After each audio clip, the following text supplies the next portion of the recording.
We're going to show you some crazy traffic in the Old Quarter of Hanoi in Vietnam. This traffic is both a delight and a danger, so you do have to watch out when you're crossing the road, but it really is part of the amazing character of this wonderful old town. These streets are fully occupied by a mix of motor scooters and pedestrians primarily, and there's a few cars and little trucks going by, but 90% of the traffic looks like motorcycles and motor scooters. So it's okay to walk in the street, it's okay to jaywalk. There really don't seem to be any rules. There are no traffic lights here that function in the Old Quarter, and there's hardly any crosswalks. So you just watch your step and you'll be fine. As usual in a situation like this, you want to be careful when you're crossing not to speed up or stop suddenly in front of an oncoming vehicle, because they're aiming to just miss you. They're going to see how you're walking. So you just walk normally, maybe hustle a little bit, and certainly keep your eyes on the traffic as you go, but don't make any sudden moves. It could be dangerous. We're going to share with you here some techniques that will help get you across the road safely.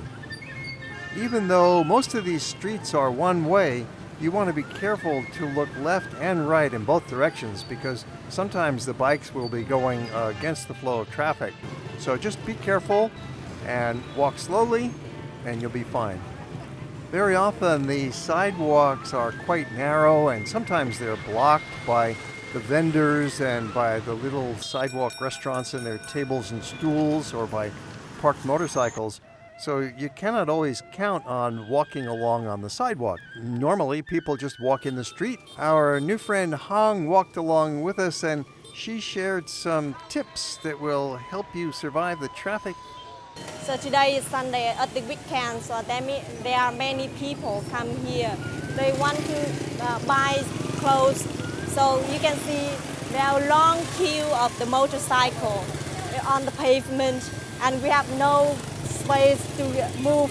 So you can see very crowded, bustling and hustling here. So it's busier on a weekend? Yes, at the weekend. Oh, really? Not only the foreign tourists, but the local peoples. Most people use the motorcycles.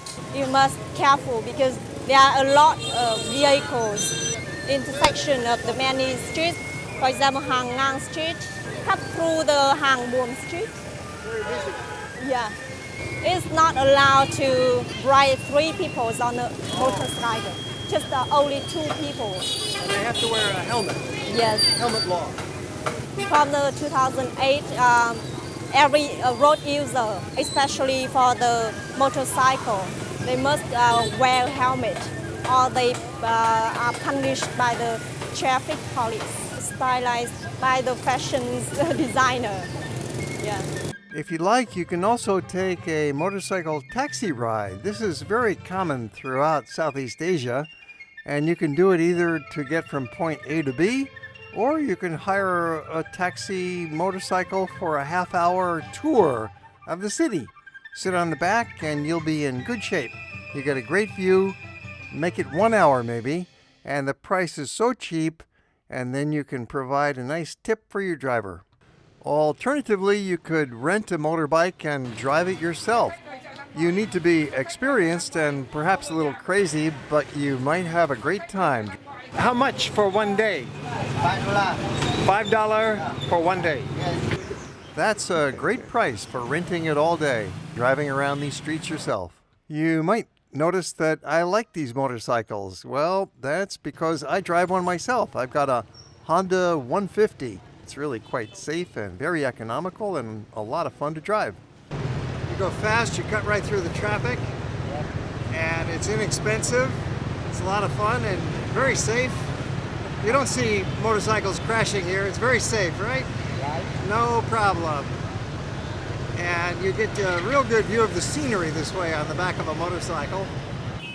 It can be quite entertaining to just stand at one of the busy corners at the intersection and just watch how the traffic takes turns. One street goes and then the other street goes, and the vehicles just kind of shuffle and glide through without hitting each other.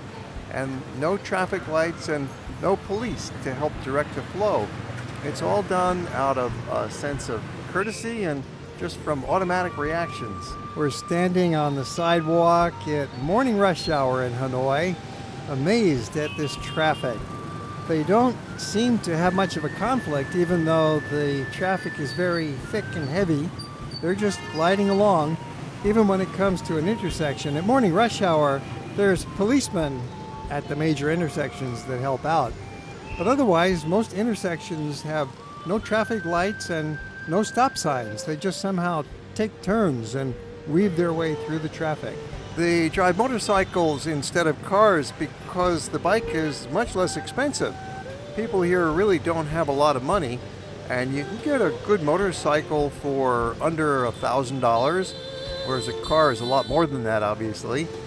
And imagine how congested these streets would be if every vehicle here that you see was a car instead of a motorcycle. It would be impossible. It would be gridlock. So the traffic moves a lot better with these little motorcycles. We had a chat with a friendly guy who drives a motorcycle, and he explained to us a little bit about the traffic and the motorcycle patterns. Before this 15 years ago, is Hanoi a little bit motorcycle and a little bit car, a little bit bus. Now it's about have a loss. Before about 15 years already, this Hanoi is about 100 people this for one car. But now about 5 people for one car. But they prefer motorcycles. Yes, motorcycle, one person and one motorcycle. Before about something 7 and 10 people one motorcycle. Before have a lot of from bicycle, now a little bit. The motorcycle more than better is from the car, because in the twist very small one. So a motorcycle you get by faster than a car, and yes. cheaper, of course. Yes, and cheaper. And some people in Vietnam, in Hanoi, don't have a job, but have a job, but very little bit for earn the money for the month. So they don't make a lot of money, so don't have a money for buy car, so buy motorcycle for cheaper. But in Hanoi have a lot of motorcycle from Chinese and from Japanese. Some people in Hanoi buy from Japanese. Now in Hanoi don't have a bicycle, and a little bit in from the bicycle. Because bicycle is allowed for only from the young people, like a student from the high school, like a baby is from school. Here's some old video from Vietnam 20 years ago in Saigon, just to show you how prevalent bicycles were back then, and even at that time, how crazy the traffic patterns are with the two lanes just merging at cross purposes. And then my friend took me on a little walking tour. It's twist very busy. It's main street. And the name of the street? Hang Đường Street. Yeah. A lot of traffic. Yes. It's very busy, very nice street. Now you stay in Hang Ma Street, right? And the street is very small street. And the street selling in from the wedding, and if you wedding in from Vietnamese, you come in there and you buy. And for birthday and for Happy New Year, for Happy New Year woman, Happy New Year from baby, let's come here and buy and you present for friend. Make from the lucky for 1 year. In the streets from the Hanoi and small streets. And there are some selling from the restaurant. They sell come here from eating and breakfast and dinner and none. If you want for good one, you come in there and they are selling is cheaper. Hanoi is change a lot. Change the business and change for job, change for tourists and from industries, change everything. How do you describe your life? What's your life like? When I have money, I open for company in from the and tour guide. Yes. You'd be good. You'd be very good. Yeah. That gives you an idea of how friendly and smart the people can be that you run into on the streets of Hanoi. And finally, in this episode about the traffic of Hanoi and survival skills, we're going to take it right into the evening and show you what happens at night. And evening rush hour is just as busy and a little bit more precarious because it's in the dark and sometimes it's raining. We've got several episodes about riding through the streets in a cyclo, the pedicab, pedal power. You sit in the front and you get a great view as your driver takes you around in the old town on a tour. So have a look at those episodes and other programs about Hanoi and Vietnam and about the world, including riding on the back of a motorcycle through rush hour in Saigon. That's an exciting one. Check our listings. We've got 1,000 movies for you.